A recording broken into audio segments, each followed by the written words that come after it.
Quelques éléments de contexte pour vous dire que, effectivement, la France était un grand pays industriel il y a encore une trentaine d'années. On était à plus de 20% de PIB, d'industrie dans le PIB de la France. Aujourd'hui, on est à moins de 10%. On est tombé à 9% en 2022. Et on a perdu entre 74 et 2018, on a perdu la moitié des emplois industriels. On était à 5,4 millions d'emplois industriels en France.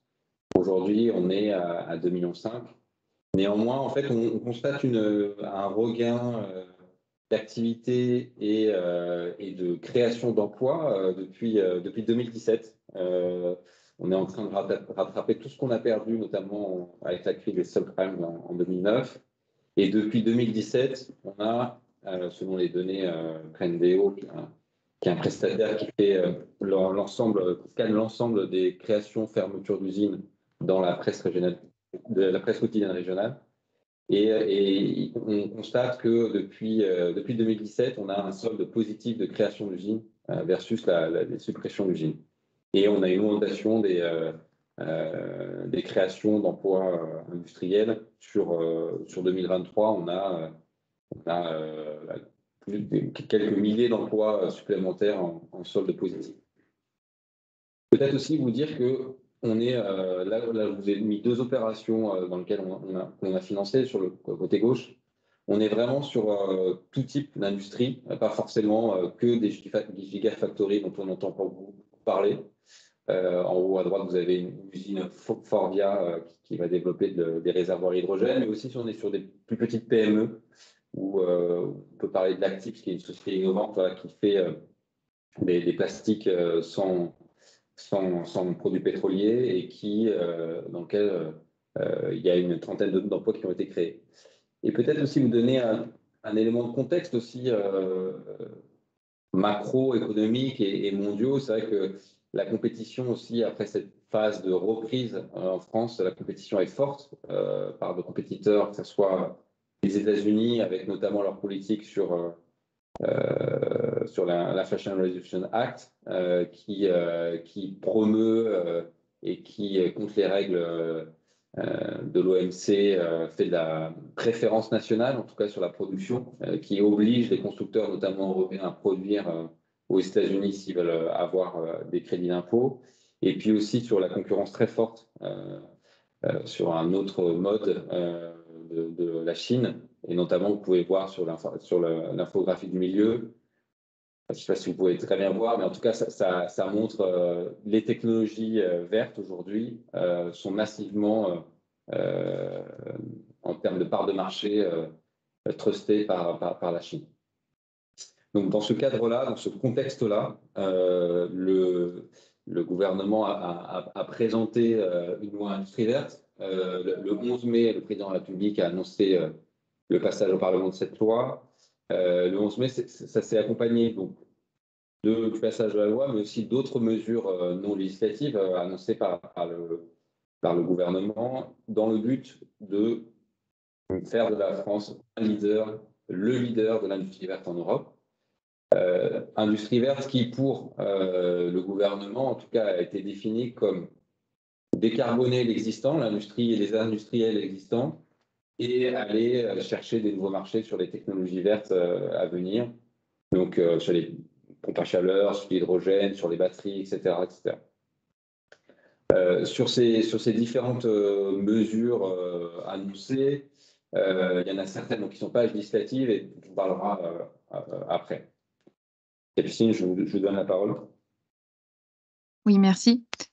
Alors, il y a en fait, la loi industrielle verte est divisée en 3 parties. La première partie sur les mesures destinées à faciliter et accélérer les implantations industrielles et réhabiliter les friches. La deuxième partie sur les enjeux environnementaux de la commande publique. Donc, on va vraiment se concentrer sur ces 2 parties-là, parce que la troisième partie se concentre sur des mesures de financement des mesures de financement qui reposent en particulier sur les particuliers et les entreprises, et pas tant sur une action possible des collectivités territoriales ou des acteurs publics.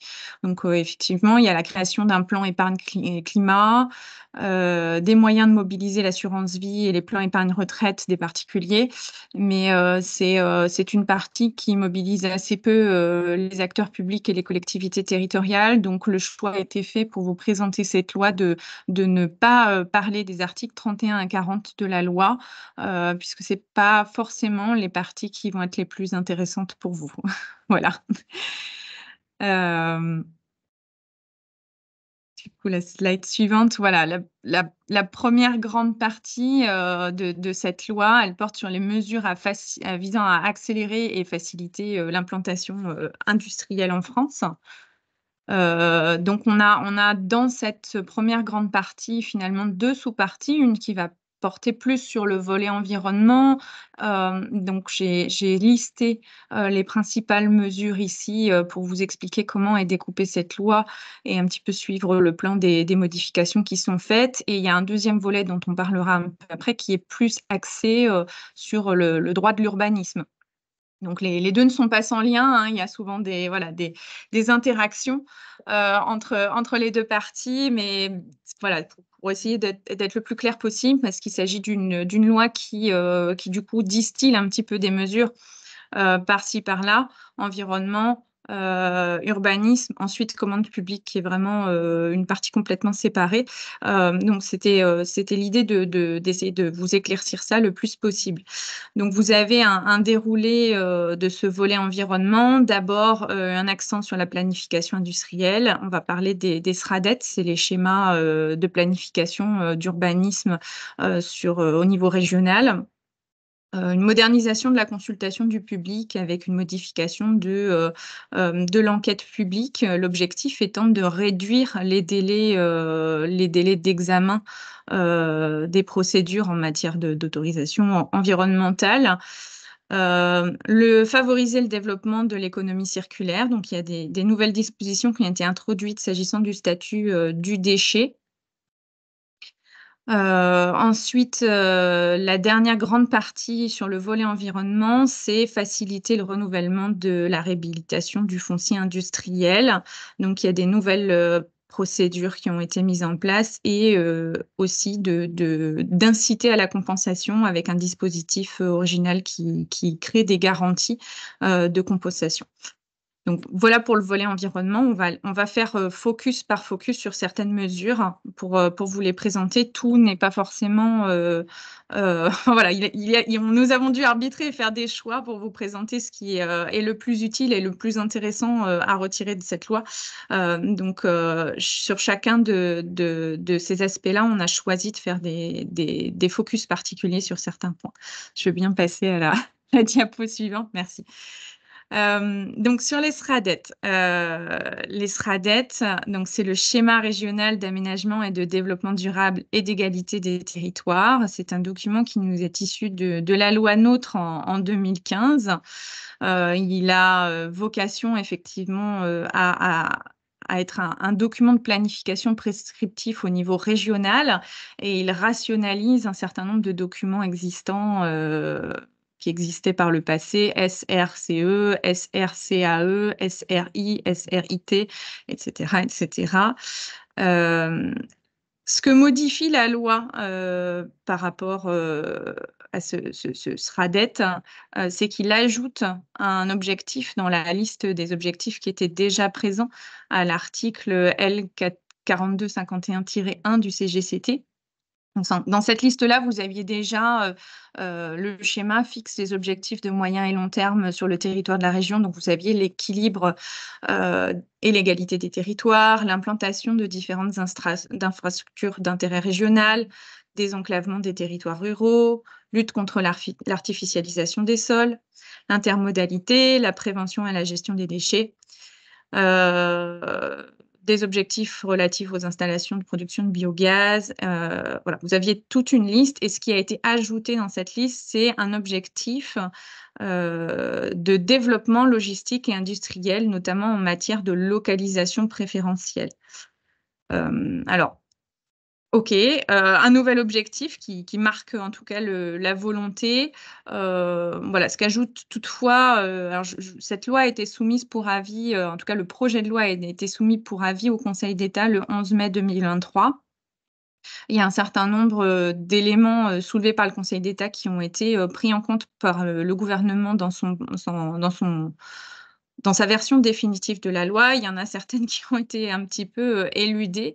Ce que le Conseil d'État, en tout cas, a relevé, c'est qu'il y a eu pas mal de modifications de ces objectifs depuis quelques années et en tout cas, ça n'encourage pas à la lisibilité, ni à vraiment une mise en place effective parce que, il y a des délais d'intégration assez courts de ces objectifs. On sait que pour élaborer un schéma, qui va avoir un impact en matière d'urbanisme, ça prend plusieurs années. Donc, c'est un petit peu la réserve qu'émettait le Conseil d'État par rapport à cette nouvelle modification. Je veux bien passer à la slide suivante. Merci.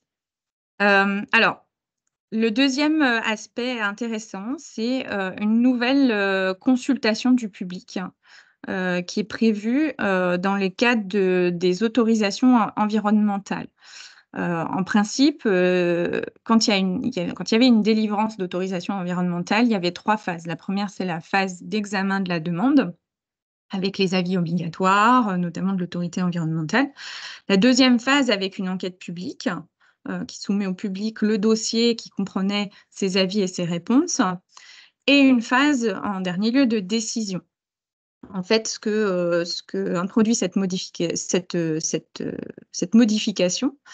et ce nouvel article du code de l'environnement, c'est qu'il va y avoir une procédure condensée entre les phases 1 et 2. On va rassembler à la fois la phase d'examen de la demande et la phase d'enquête publique. Donc le public aura accès dès le début du dossier, dès qu'il est déposé et qu'il est complet auprès de l'autorité environnementale, à l'ensemble des documents. Les avis qui seront mis en ligne, qui seront émis par les diverses personnes publiques consultées et l'autorité environnementale seront mis à disposition au fur et à mesure de la procédure. Il est prévu que cette procédure dure 3 mois. Et la nouveauté, c'est que, il y a aussi 2 réunions publiques avec la participation du porteur de projet, qui sont rendues obligatoires pendant la première quinzaine de la consultation et la dernière, alors qu'autrefois, c'était uniquement une faculté mise à disposition du commissaire enquêteur sans que ce soit une obligation. Donc ça, ce sont les originalités de la procédure. Donc, ce que le Conseil d'État a relevé au sujet de cette nouvelle procédure, c'est que le fait d'avoir accès dès le début de la procédure à tous les documents laisse un rôle d'influence au public, puisque c'est encore un stade où des influences sont possibles, des modifications sont encore possibles. Et en cela, le Conseil relève que c'est tout à fait conforme aux directives européennes sur l'accès à l'information et la participation du public au processus décisionnel en matière d'environnement. Et que c'est tout à fait conforme, en tout cas, aux dispositions conventionnelles et constitutionnelles ou la jurisprudence en vigueur, qui n'impose pas, en tout cas, d'attendre que les avis des personnes publiques soient mis à disposition du public pendant la période de recueil des observations. Toutefois, le Conseil a quand même pu relever que ces avis étaient de nature à éclairer le public sur un certain nombre d'éléments techniques. Voilà pour cette nouvelle procédure hybride qui est désormais figure à l'article L 180-10-1 du code de l'environnement.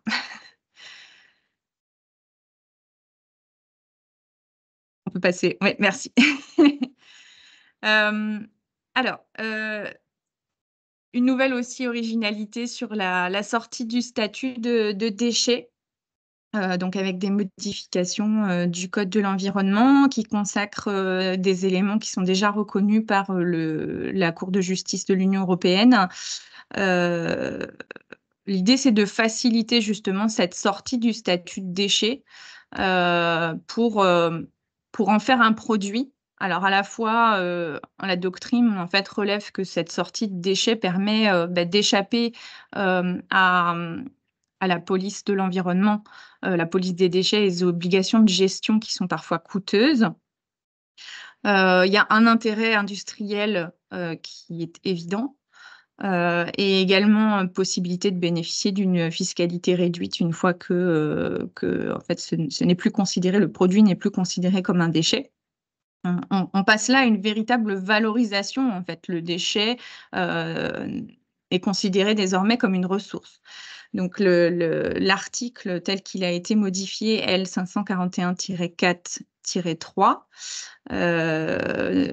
prévoit désormais qu'une substance ou un objet élaboré dans une installation de production qui utilise pour tout ou partie des déchets comme matière première n'a pas le statut de déchet si cette substance ou cet objet est similaire à la substance ou l'objet qui aurait été produit sans avoir recours à des déchets, sous réserve que l'exploitant de l'installation de production respecte les conditions mentionnées dans le Code de l'environnement. Donc c'est une facilitation pour en tout cas les industriels et les industries pour pouvoir gérer les déchets à bon escient et vraiment utiliser les déchets comme étant des ressources et non plus en payer les conséquences, je dirais, par la suite. Donc il y a également donc ce sont les 2 premiers points en fait qui vont dans cette tendance-là. Le dernier point, c'est qu'il y a une amende administrative spécifique qui a été créée en cas de méconnaissance des règles relatives au transfert transfrontalier des déchets. Le Conseil d'État a juste relevé sur ce point que cette amende devait être précédée d'une procédure contradictoire et proportionnée à la gravité du manquement constaté. Voilà, c'est tout à fait l'esprit dans lequel est conçue cette amende administrative. Je vais passer à la suite. Merci. Alors, les renforcements du pouvoir de l'autorité pour la réhabilitation des friches. Alors, en principe, quand une installation classée cesse son activité, l'exploitant doit établir un mémoire en réhabilitation, qui est ensuite contrôlé par l'administration ou par un bureau d'études certifié.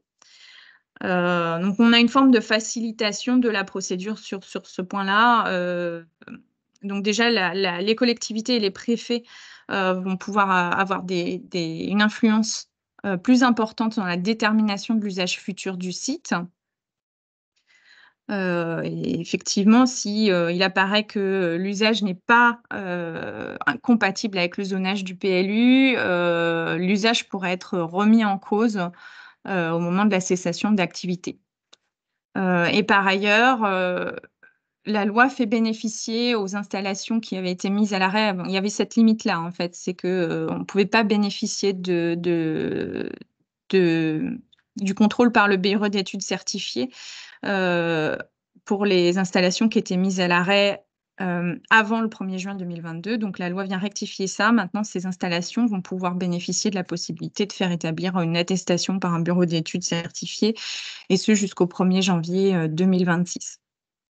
Vous avez aussi l'article 14 qui renforce les pouvoirs de l'administration pour sécuriser l'installation au regard de l'article L 511-1 du Code de l'environnement. En fait, cet article vous pose une liste d'éléments qu'une installation est censée respecter et protéger, donc éviter les dangers ou les inconvénients, soit pour la commodité du voisinage, la santé, la sécurité, la salubrité publique, l'agriculture, la protection de la nature, etc. Je vous les ai remis sur le support. Si ces obligations-là ne sont pas respectées, l'administration est désormais en mesure d'infliger une amende administrative en même temps, concomitamment avec une mise en demeure, afin de régulariser la situation au regard de cet article. Et le dernier point que j'ai trouvé particulièrement intéressant aussi, c'est qui va de pair avec ces dispositions-là et qui permet effectivement de prendre en compte les objectifs à la fois de développement de l'industrie, mais de protection de l'environnement. C'est la création d'une banque de compensation écologique. Donc en fait, ce sera une réserve foncière mise en place par l'État, avec des unités qui pourront être vendues à des industriels pour prévoir la mise en œuvre de compensation. C'est-à-dire que ça crée une véritable garantie avec des espaces qui seront réservés et qui pourront être vendus aux industriels pour pouvoir remplir leurs obligations de compensation. On peut passer à la slide suivante. Donc voilà, j'espère que j'ai été claire sur cette partie environnement. On a cette deuxième partie sur l'installation, voilà, sur la partie facilitation de l'implantation industrielle, qui est plus un côté urbanisme. De nouveau, je vous ai mis la liste de ce que chacun des articles vient toucher. De nouveau, je vous ai fait quelques focus sur quelques points d'intérêt. On peut passer à la slide suivante. Alors, de renforcement du pouvoir du préfet, en fait, vous avez 2 procédures qui ont été modifiées. Alors, la première, en fait, c'est plutôt un élargissement de la procédure de déclaration de projet qui était d'ores et déjà prévue à l'article L300-6 du Code de l'urbanisme. Désormais, cette procédure de déclaration de projet qui est dérogatoire et qui permet au préfet de prendre la main sur quelque chose qui est normalement de l'ordre de la compétence des collectivités territoriales, a été élargie au projet d'implantation d'industrie verte. Donc c'est bien voilà, du fait de faire bénéficier du régime dérogatoire à ces projets-là. Et le dispositif est complété par la possibilité de déroger à la législation en matière d'espèces protégées. Mais cela dit, cette possibilité de dérogation est conditionnée par la reconnaissance de la qualité de raison impérative d'intérêt public majeur, RIIPM. Cette qualification, elle ne peut être reconnue que par décret. Donc ce sera du cas par cas en fonction des textes, en fonction du projet, en fonction de ses spécificités, et seul un décret pourra lui reconnaître cette caractéristique-là. Par contre, une fois que c'est reconnu, effectivement, il y aura une possibilité de déroger à un certain nombre de points de protection des espèces en matière d'espèces protégées, qui étaient considérées comme assez bloquantes sur les projets d'ampleur jusqu'à présent. Donc par contre, il y a une manière de scinder, s'il y a en cas de recours, la qualification ne pourra être contestée qu'à l'occasion du recours sur la déclaration de projet, mais pas contre la dérogation espèces protégées. En fait, il faut dès le début agir si on considère que la qualification n'est pas la bonne. Donc il y a une manière un petit peu de scinder les procédures contentieuses. Ça laisse quand même un peu s'interroger sur l'efficacité d'une remise en cause. Bon, après, voilà, il y a évidemment divers intérêts qui rentrent en conflit dans ces cas-là. Il y a l'intérêt effectivement de faire avancer les projets. Il peut y avoir aussi l'intérêt du public et de pouvoir remettre en cause certaines décisions administratives. Donc, on comprend bien qu'il y a un équilibre un petit peu délicat qui se crée voilà, sur ces questions-là. L'autre point, c'est la création d'une procédure ad hoc, donc qui ressemble à la déclaration de projet et qui permet une mise en compatibilité par l'État accélérée de tous les documents de planification et d'urbanisme.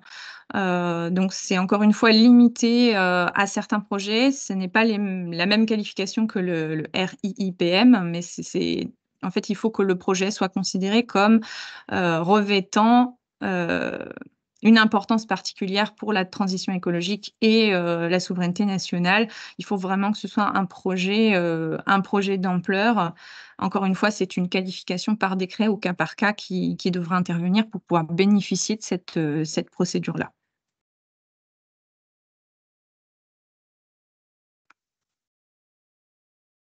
Je vais reprendre la main pour quelques Oui. minutes sur cette slide pour évoquer avec vous en fait l'articulation des enjeux de sobriété foncière qui sont liés à la loi ZAN et qui s'imbriquent dans le contexte de la loi Industrie verte. Ces 2 lois qui ont été portées de manière concomitante au Parlement, avec évidemment une difficulté à envisager comment articuler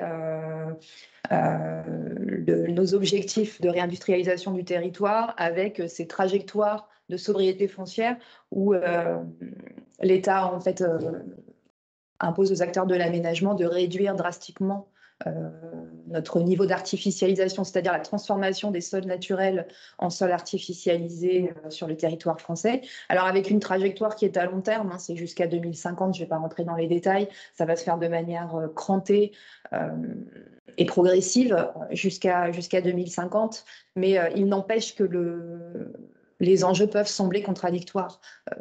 Comment favoriser et faciliter l'installation de ces projets, notamment dans des territoires où l'accès au foncier va se compliquer, soit parce qu'il y a conflit d'usage en réalité, hein, des besoins supérieurs aux fonciers disponibles, soit parce que les fonciers disponibles artificialisés vont coûter extrêmement cher à reconfigurer, à remettre en état, je dirais, pour pouvoir y réaliser ces opérations. À cela, la loi Industrie verte a proposé plusieurs mesures qui permettraient d'accélérer ce recyclage foncier. Je vais vous les présenter rapidement. La difficulté, en réalité, elle est évidemment d'avoir une vision globale et stratégique de l'usage de son foncier à long terme. La loi Industrie verte le prévoit, Capucine le présentait dans l'article 1er au travers l'instauration d'une échelle SRADET pour la planification du foncier industriel, et puis la volonté aussi d'embarquer des concertations préalables du public de manière globale et mutualisée pour faciliter en fait cette vision territoriale. L'échelle ZAN, à ce stade, elle est très régionalisée puisque l'adaptation des documents d'urbanisme va se séquencer dans le temps. Et pour cette année 2024, c'est les SRADET qui doivent être mis en adéquation avec la trajectoire de sobriété. À cela s'ajoutent d'autres enjeux, évidemment, puisque le contexte dans lequel nous avançons tous aujourd'hui est aussi très fortement impacté par le changement climatique, la gestion des ressources, type la ressource en eau. Donc, dans ces visions et ces projections, ces stratégies à construire, on est amené sur les territoires à avoir une vision globale. Donc, c'est un sujet qui est travaillé et pris à haut enjeu et pris en main par l'ensemble des acteurs sur le territoire. Et donc, c'est une vision plus mutualisée, plus globale, avec une coopération qui sort un peu du cadre classique. Je ne rentrerai pas plus dans le détail, il y a d'autres séquences qui sont prévues hein, pour le sujet du ZAN. Néanmoins, deux enjeux complexes. On rentre dans un travail de couture, puisqu'on reconstruit la ville sur la ville. On doit y favoriser la mixité fonctionnelle et donc y mixer l'habitat avec l'industrie. Comment consolider et concerter et mettre en cohérence ces deux enjeux-là. C'est tout un travail qu'il faut avoir en tête, évidemment, et qui n'est pas simplifié aujourd'hui. Mais on y retravaille sur la fluidification, notamment du recyclage, c'est-à-dire comment on accélère le foncier déjà urbanisé, comment on accélère son recyclage. La loi Industrie verte a prévu quelques mesures de simplification pour gagner du temps dans les délais d'instruction. Je n'entrerai pas dans le détail, mais vous voyez, les procédures de cessation d'activité des anciens sites industriels sont facilitées. Les procédures d'autorisation environnementale aussi, l'instruction par les services et les autorités environnementales doivent être délivrées dans des délais de moitié moins. On passe de 17 à 9 mois. On espère que cette simplification permettra d'accélérer le sujet. Ça donnera un nouveau souffle aussi à de nouvelles opérations, type les grandes opérations d'urbanisme, où on pourra aussi favoriser la mixité. Alors, en accélérant, en ayant une vision globale et planificatrice à long terme, en ayant une possibilité à fluidifier au maximum le recyclage urbain, il n'empêche que les modèles économiques restent difficiles en tout cas des modèles économiques viables, soutenables, restent difficiles à trouver. Et ça, c'est des sujets qui sont pris en main par l'ensemble des acteurs sur le terrain. Je vous livre un témoignage, ce qui nous remonte en fait au niveau de la Banque des territoires et les projets qu'on est en train d'instruire et d'accompagner. Une très forte mobilisation notamment des établissements publics fonciers, des établissements publics locaux aussi qui envisagent en fait des modèles juridiques porteurs de projets qui sont assez, alors pas forcément innovants, en tout cas qui évoluent, notamment dans une vision de la dissociation du foncier et du bâti, c'est-à-dire rester propriétaire du socle foncier et y accueillir des opérations par l'intermédiaire de bois construction, beau long terme, qui permettraient en fait de conserver la main sur ces fonciers qu'on sait maintenant rares, en tout cas ces fonciers rarement disponibles. Et aussi, on travaille énormément sur l'évolution des modèles de financement des opérations, sur des modèles à très long terme. Voilà, des prêts à 40 ou 50 ans. Ça, c'est des travaux qu'on a en cours et sur lesquels on accompagne plusieurs porteurs de projets. On pourra répondre à vos questions si vous le souhaitez pour la suite. Pas plus de détails sur la loi ZAN aujourd'hui. C'est un sujet extrêmement complexe que je ne peux pas détailler de manière plus précise aujourd'hui. Je te repasse la main. Moi, je vais continuer à vous présenter quelques éléments sur ce que fait la Banque des Territoires pour accompagner le développement industriel territorial. Comme je vous l'ai dit, le 11 mai, le président de la République a annoncé la présentation du projet de loi. En parallèle, on s'est engagé à investir 1 milliard d'euros sur les 5 prochaines années sur ce développement territorial des industries, sur les besoins que nous ferons monter les industriels sur le terrain, c'est-à-dire des besoins en termes fonciers qui ont été évoqués à l'instant, des besoins en termes immobiliers, mais aussi de verdissement de l'industrie, comme le souhaite la loi industrie verte, et puis aussi les besoins en termes d'accès aux compétences et aux personnes qualifiées, qui sont un peu les trois difficultés ou leviers auxquels font face les industriels. Et aussi, on s'appuie sur les collectivités, notamment en accompagnant l'ingénierie qui permet de prévoir l'arrivée ou le développement de projets industriels sur le terrain. Et on a la capacité aussi d'accompagner les collectivités sur la connaissance de leur foncier, notamment au travers d'outils numériques, de cartographie, de zones d'activité économique, par exemple, ou plus globalement de connaissances très fines du foncier économique disponible pour attirer des industriels. Alors peut-être pour vous dépeindre rapidement notre activité, on est Banque des Territoires dans le même groupe, le groupe Caisse des dépôts que BPI. La Banque des Territoires, c'est la direction du groupe Caisse des dépôts qui finance les collectivités et les projets de territoire. Moi, je suis à la direction d'investissement et les contreparties avec qui on travaille sont souvent dans l'entreprise publique locale, voire des privés, voire d'autres investisseurs. Et on a une palette assez large de sujets sur lesquels on peut intervenir. Et BPI, à côté, eux, interviennent directement dans le financement des entreprises. Donc, on a une complémentarité assez large et on peut faire des choses assez larges qui nous permettent de répondre aux besoins des industriels et des collectivités qui sont dans une dynamique d'attractivité par rapport aux industriels. Peut-être vous dire aussi quelque chose sur, on s'est toujours mis dans la roue du programme Territoire Industrie, qui est un programme qui est porté par le gouvernement. Après avoir engagé, le gouvernement, après avoir engagé depuis 2010 une politique filière, en tout cas de développement des filières stratégiques, qui est encore aujourd'hui très présente. Dans le plan France 2030 du gouvernement, il y a différentes filières stratégiques, comme l'hydrogène dont j'ai déjà parlé, les pompes à chaleur ou par exemple les petits réacteurs nucléaires. Et donc, il y a cette politique très centralisée de l'État qui est complétée par une politique qui a été lancée par l'État, les différentes associations d'élus et différents opérateurs dans la Banque des Territoires, de territoires d'industrie, dont le but est de faire remonter les territoires des besoins pour accompagner le développement industriel territorial, et que les acteurs, les opérateurs de l'État, dont la Banque des Territoires à côté de l'État, répondent à ces besoins en finançant l'ingénierie, en finançant des projets, mais aussi en accompagnant avec des ressources humaines les différents projets territoriaux.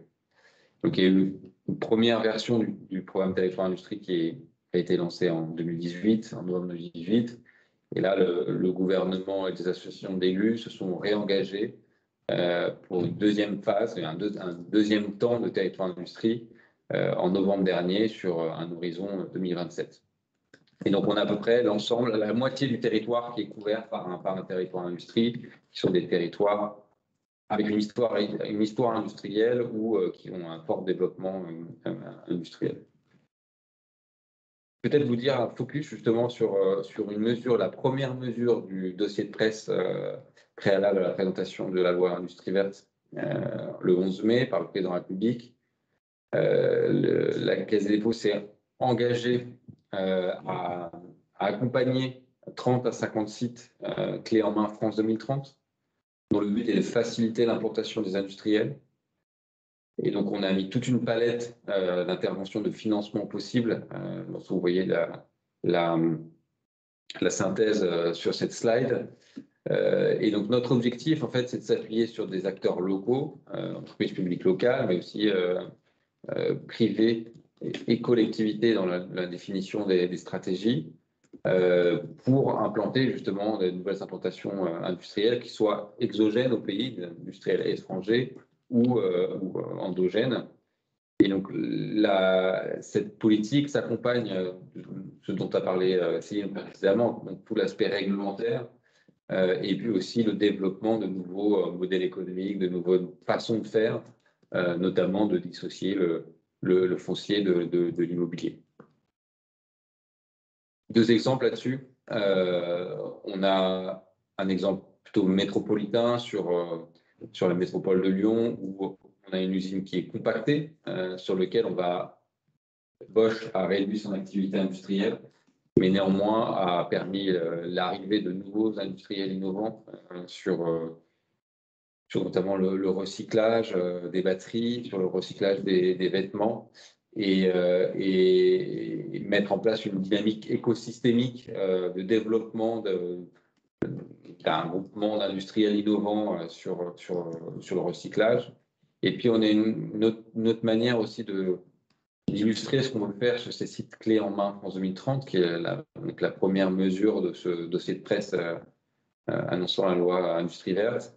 C'est de développer des opérations à tiroir, entre guillemets, dans le sens où petit à petit, on est sur le développement d'une zone d'activité économique qui permet justement d'avoir un modèle économique qui tourne et qui permet d'attirer de nouveaux industriels ou des activités en développement. Et là, en plus, on a la spécificité d'avoir une zone qui est spécialiste sur l'optique, et notamment avec une grosse relation avec le CEA à Pessac. Donc voilà un peu les différents éléments que je peux vous donner sur l'accompagnement de la Banque des Territoires et sur notre ambition sur les 5 prochaines années. Capucine, je vous redonne la parole. Merci. Avant d'aborder la partie sur la commande publique, je vois qu'il y avait une question dans le chat sur la procédure d'enquête publique telle qu'elle a été modifiée pour les autorisations environnementales. Donc, pour le coup, cette procédure, elle s'applique à tout type de projet, hein. Il y a aussi eu une modification de l'article L181-9 du Code de l'environnement. Et cet article-là vous repose bien en fait les différentes phases, et en tout cas la manière dont est rédigé l'article désormais ne laisse pas de doute. C'est vraiment l'instruction de la demande d'autorisation environnementale, point, sans réserve particulière sur le type de projet. Et derrière, vous avez la précision 1, une phase d'examen et de consultation, donc vous voyez bien cette imbrication, et 2, la phase de décision. Et ensuite, vous avez le reste des précisions sur le déroulé de la procédure qui est prévu à l'article L181-10-1. Voilà, c'était pour répondre à la petite question que j'ai vue dans le chat. N'hésitez pas, hein, de toute façon aussi, si vous avez besoin, on peut également vous envoyer de la documentation, et vous pourrez contacter le service d'information juridique et financière Rural Consult si vous avez d'autres demandes de précision. Alors je vais passer sur la partie commande publique, alors qui du coup arrive aussi, c'est un peu un bloc séparé par rapport à ce qu'on a abordé un petit peu précédemment. Il n'y a pas énormément de liens à part le lien qui peut être fait sur, je dirais, les objectifs de protection en matière d'environnement. Je veux bien qu'on passe à la slide d'après. Bon, pareil, je vous ai redétaillé article par article qu'est-ce qui fait l'objet d'une modification dans ce bloc-là de la loi. Je vais juste vous dire un petit mot rapide de l'article 25 en restant sur ce slide-là. Donc, en fait, c'est un nouveau motif d'exclusion qui est apporté aux acheteurs publics. Donc, une modification de l'article L2141-7-2. Vous avez la même chose pour les contrats de concession, c'est à l'article L3123-7-2 du Code de la commande publique. En fait, vous aviez autrefois, en tout cas jusqu'à présent, 6 motifs d'exclusion d'un candidat à l'appréciation de l'acheteur, hein, c'est facultatif.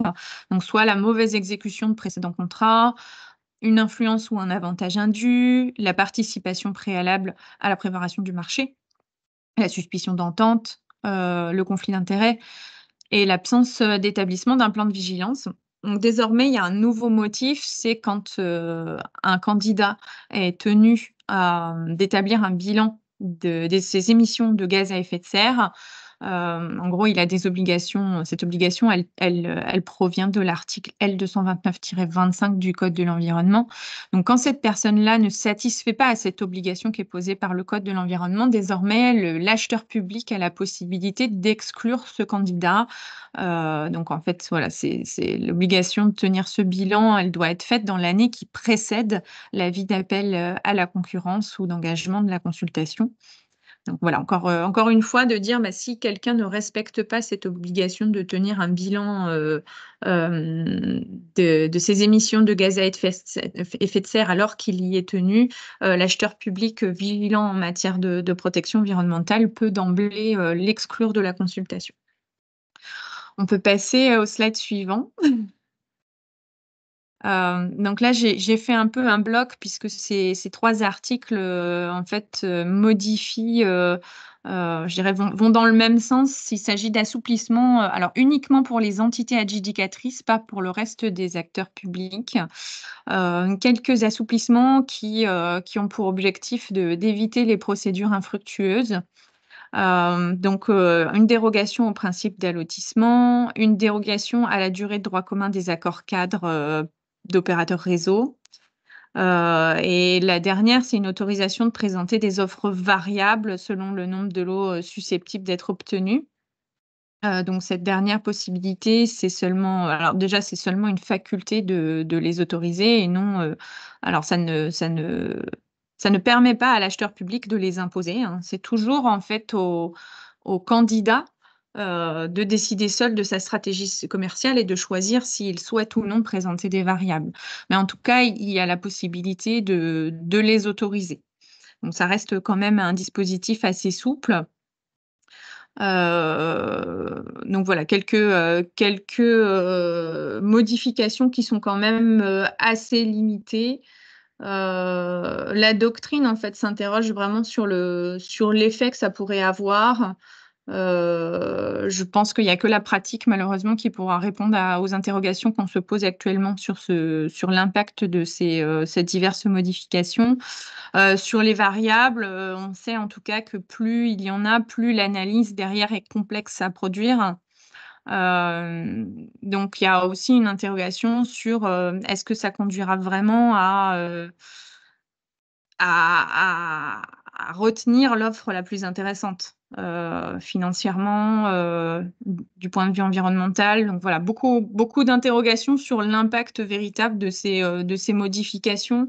Encore une fois, elles ne portent que sur les entités adjudicatrices et pas sur l'ensemble des acheteurs publics, donc a priori pas les collectivités territoriales. On peut passer à la suivante. Alors, en fait, j'ai fait un focus sur l'article 29 qui est intitulé « Mesures de verdissement de la commande publique ». Il y a 2 points qui sont importants sur cet article-là. Le premier, c'est celui-là, c'est sur l'élargissement des obligations qui portent sur l'élaboration d'un SPASER. Donc, pour mémoire, le SPASER, c'est le schéma de promotion des achats publics socialement et écologiquement responsables. Donc, autrefois, c'était une obligation qui était soumise à un seuil. Désormais, tous les acheteurs publics ont l'obligation d'élaborer un seuil. Il y a également une possibilité, alors je ne l'ai pas noté dans le slide, mais de mutualiser l'élaboration du SPASER entre plusieurs acheteurs publics. Si, pardon, je l'avais mis en deuxième petite flèche, excusez-moi, je lisais mal, mais en tout cas, voilà, ce sont des mesures qui visent à déjà élargir et faciliter, encourager à la rédaction d'un SPASER. Alors pour l'instant, c'est quand même une obligation qui date de 2014 et à l'heure actuelle, il y a, en tout cas en décembre 2022, il n'y avait que 32% des autorités contractantes qui en étaient dotées. Donc on a encore beaucoup de retard pour couvrir l'ensemble du territoire. Et pourtant, en tout cas selon la doctrine, alors ça n'est pas un document qui est juridiquement opposable, mais c'est vraiment une manière d'élaborer une véritable stratégie politique d'achat et notamment d'achat durable pour pouvoir essayer de cibler quelles sont les priorités en matière d'environnement, comment arriver à avoir un achat public plus responsable et pas seulement en fonction du critère qui était celui qui était retenu la plupart du temps et totalement prédominant, qui était celui du prix. Voilà, donc c'est aussi l'idée de promouvoir des produits de qualité et qui sont liés à la décarbonation. Les voitures électriques, les pompes à chaleur, etc. Tous les produits qui peuvent conduire à la décarbonation, à la réduction des gaz à effet de serre, etc. On peut passer à la slide suivante. Alors, le deuxième volet de l'article 29 qui est intéressant, c'est la redéfinition de l'offre économiquement la plus avantageuse. Donc, il y a déjà, en fait, ce qui est un petit peu, je dirais pas évident dans la manière dont cette loi a été conçue, c'est que, en fait, cette notion avait déjà été touchée par la loi Climat et Résilience en 2021. Et en tout cas, la nouvelle rédaction de cet article devait entrer en vigueur le 21 août 2006. C'est toujours le cas, hein. De toute façon, ce n'est pas une entrée en vigueur qui a été remise en cause par la loi Industrie verte. Mais du coup, cette loi nous propose une nouvelle rédaction de l'article, qui est rédigée désormais ainsi. Donc, l'achat public peut également être déterminé sur le fond d'une pluralité de critères non discriminatoires liés à l'objet du marché et à ses conditions d'exécution, parmi lesquels figure le critère du prix ou du coût, et un ou plusieurs autres critères comprenant des aspects qualitatifs, environnementaux ou sociaux. Alors, bon, déjà, le Conseil d'État a relevé un premier bémol, c'est que cette nuance-là était déjà dans le droit positif, dans la partie réglementaire du Code de la commande publique. Donc, en fait, ce n'est qu'une répétition du droit qui était déjà en place. Et en plus de ça, donc finalement, cette nouvelle rédaction issue de la loi du 23 octobre 2023, elle est en vigueur maintenant, d'accord? Ça accélère la prise en compte des critères environnementaux, en tout cas dans la partie législative. Mais du coup, cette rédaction-là va sortir de vigueur le 21 août 2026, quand la nouvelle rédaction, enfin, qui issue de la loi Climat et Résilience, va rentrer en vigueur. Et dans ce cas-là, on retrouve une rédaction qui est à peu près, qui est un peu dans les mêmes termes. Si je vous la lis, c'est parmi lesquels figurent le critère du prix ou du coût et un ou plusieurs autres critères comprenant des aspects qualitatifs, environnementaux ou sociaux. Alors attendez, non, ça c'est la rédaction actuelle telle qu'elle résulte de la loi Industrie verte. Ce qui rentrera en vigueur le 21 août 2006, c'est à la fin, ça va être l'offre économiquement la plus avantageuse sur la base de l'un ou plusieurs critères objectifs précis et liés à l'objet du marché ou à ses conditions d'exécution. Au moins un de ces critères prend en compte les caractéristiques environnementales de l'offre. Donc, en fait, la rédaction de la loi climat et résilience est un petit peu plus impérative pour la prise en compte des caractéristiques environnementales de l'offre. Mais bon, du coup, ça c'est un peu, et c'est ce qu'a relevé le Conseil d'État, c'est un facteur de confusion pour l'acheteur public parce que vous allez avoir du coup une rédaction là qui vient de rentrer en vigueur. D'accord, ça accélère la prise en compte des critères environnementaux, mais du coup, cette rédaction-là, elle va être expirée en 2026 quand il y aura la nouvelle rédaction qui entrera en vigueur par l'effet de la loi climat et résilience. Donc, c'est à la fois un plus et en même temps, c'est facteur de confusion législative parce qu'on va avoir des textes qui vont s'enchaîner en un laps de temps assez court. C'est pas forcément évident pour l'acheteur public de se positionner vis-à-vis de ça. On peut passer... voilà, en fait, on en arrive aux apports et aux critiques de la loi. Alors, pour vous expliquer, moi, j'ai beaucoup exploré l'avis du Conseil d'État du 11 mai 2023, qui est assez exhaustif et qui reprend les articles les uns après les autres. Aussi des articles de doctrine. Donc, on peut passer à la slide suivante. Moi, j'ai relevé que le principal apport de cette loi, en tout cas dans les parties que j'ai pu explorer, était lié à la procédure d'enquête publique ramassée. Je ne sais pas si Céline et Benoît ont relevé des choses qui aussi viennent compléter ces apports. Il y a peut-être aussi, on a parlé de la mixité dans les zones d'activité. Je ne sais pas si vous voulez rajouter un petit mot peut-être sur les apports de la loi. En tout cas, on ne voit pas encore aujourd'hui sur le terrain. On a plutôt des discussions sur comment faciliter plutôt sur les sites clés en main France 2030 que vraiment l'exécution et la profitabilité de la loi aujourd'hui. En tout cas, moi, c'est le retour de terrain que j'ai aujourd'hui. Okay. Peut-être c'est un peu trop en amont pour moi. Oui. Bah, en fait, pour moi également, mais en fait, il y a en tout cas certains points que je peux relever sur le point purement théorique et c'est du coup ce que je me suis attachée à faire dans cette dernière partie. Donc, en tout cas, la nouvelle procédure d'enquête publique ramassée pour les autorisations environnementales est quand même intéressante puisqu'elle est susceptible de condenser les délais d'instruction, ce qui était vraiment une préoccupation du législateur. On sait que tous ces projets-là prennent beaucoup de temps au regard des diverses procédures qui s'enchaînent les unes à la suite des autres. Donc, quelque part, il y a une forme d'équilibre qui a été trouvée entre la participation effective du public et les besoins à la fois de stabilité et d'accélération des procédures, qui a été un peu l'objectif de ces niveaux dispositifs. Donc là-dessus, en tout cas, il y a plutôt sur cet aspect-là, je dirais que c'est le point positif, en tout cas sur les parties, moi, sur lesquelles je me suis concentrée, qui était le plus gros apport. Peut-être un retour d'expérience sur certains projets. On constate que sorte d'équipe projet côté État qui constituée justement pour faciliter et réduire les délais. Après, effectivement, ça se fait au cas par cas et en fonction du projet. Mais en tout cas, c'est quelque chose qu'on voit apparaître. C'est aussi une manière d'explorer de nouvelles modalités, je dirais, de coopération entre les acteurs sur le terrain, porteurs de projets, et l'implication des services de l'État chargés de ces instructions.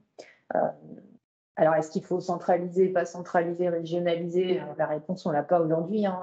Ce qui est intéressant, c'est de voir qu'on essaie de mutualiser pour avoir une vision un peu plus globale et sur une échelle territoriale qui monte un peu au-dessus du projet en lui-même.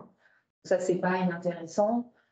Il faut prendre ses marques, il faut prendre les premiers tests aussi pour voir un peu comment tout ça fonctionne. On peut passer à la slide suivante.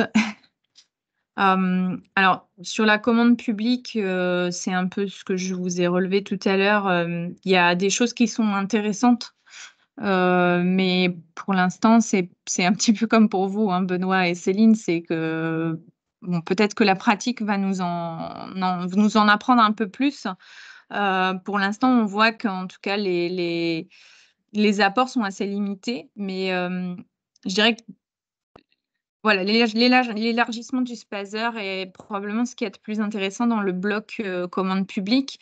Mais encore une fois, on est sur une logique qui est un peu de soft law, qui prévoit pas forcément de mesures. Alors, on utilise le vocabulaire anglo-saxon d'enforcement, mais je pense que vous voyez bien l'idée, c'est de se dire que il n'y a pas de délai rédhibitoire, il n'y a pas de sanction quand les obligations ne sont pas mises en place. Pour que le SPASER, qui était une obligation qui date de 2014, soit toujours pas mis en place, on voit bien qu'il n'y a pas de, en fait, il n'y a pas de couperet. Il n'y a pas non plus d'incitation particulière.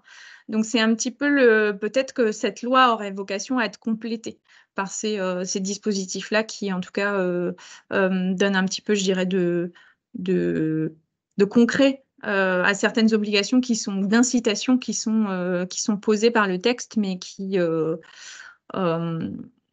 voilà, qui ont un petit peu de mal à saisir jusqu'à quand, comment. Il y a à la fois des choses intéressantes, mais on manque voilà, encore de concret sur les aspects commande publique. Donc c'est un petit peu le défaut de cette loi qui rassemble à la fois beaucoup de choses et finalement, est-ce que les apports auront vraiment un impact? Est-ce qu'on a des délais? On est beaucoup dans l'incertitude en fait sur quels impacts pourront être relevés, en tout cas sur l'aspect commande publique. Et puis le dernier slide.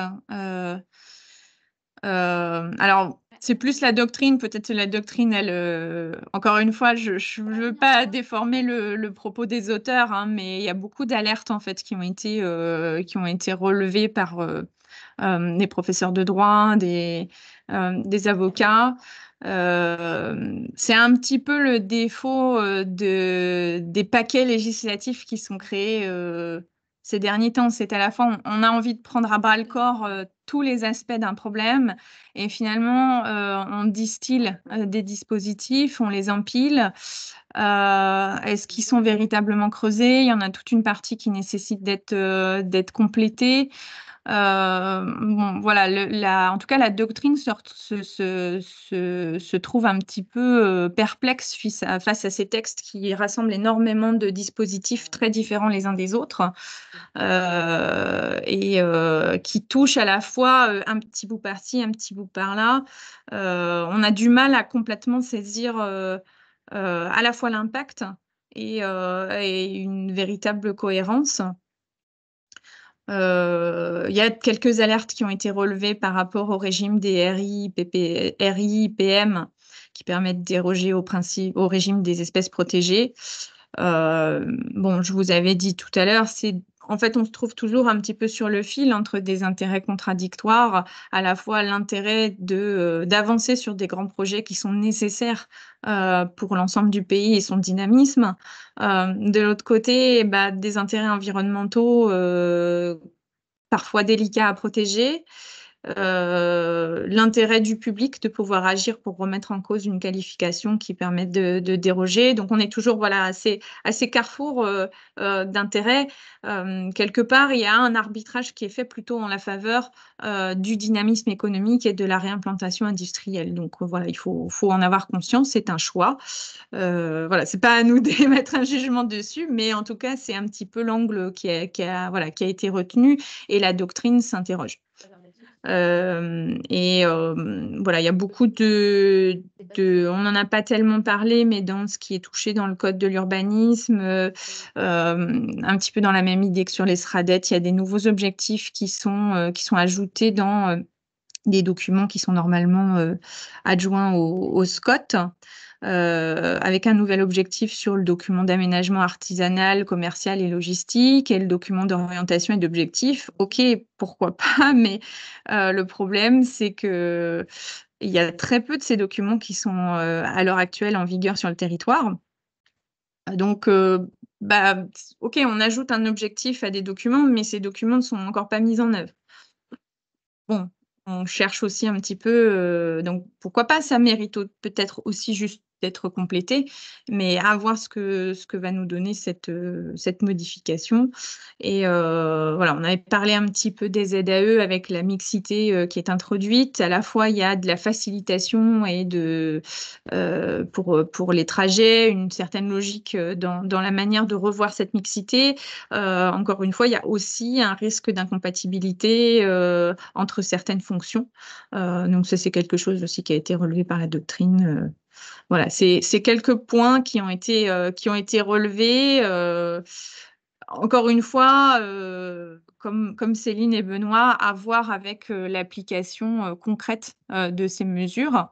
Peut-être qu'elles vont, je dirais, agréablement nous surprendre et agréablement surprendre la doctrine qui est toujours un petit peu réticente sur les nouveaux textes.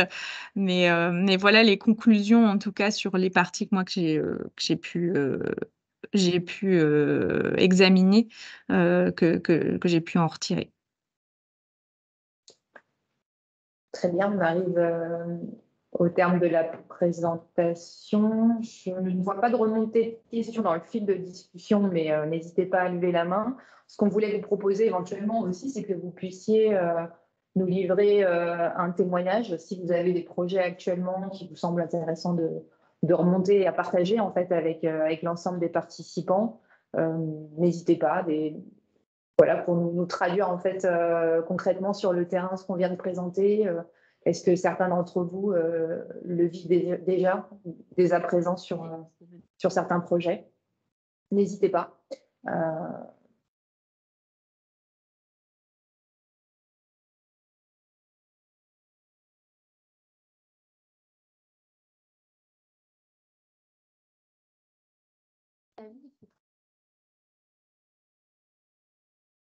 Pas de réaction. Alors, pas de questions non plus, c'est qu'on était très clair.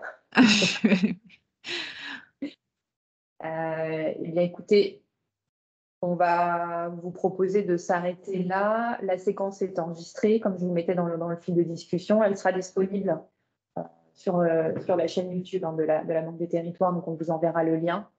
Et on vous remercie pour votre écoute. Et encore une fois, si vous avez des interrogations, n'hésitez pas également à joindre le service Rural Consult ou éventuellement, je ne sais pas s'il y a une possibilité de communiquer par mail, mais voilà, le support va vous être envoyé de toute façon. Céline, tu l'avais rappelé dans le chat. Il n'y a pas de souci. Merci à tous. Merci à tous. Au revoir. Au revoir.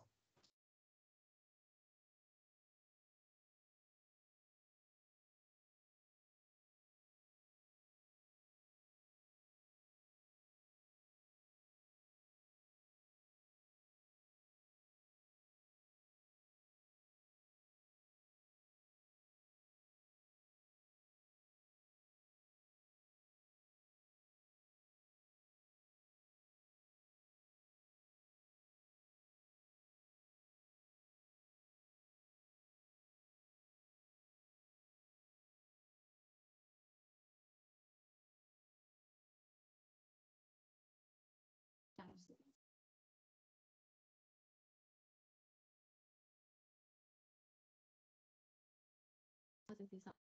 Ah, ils sont pas.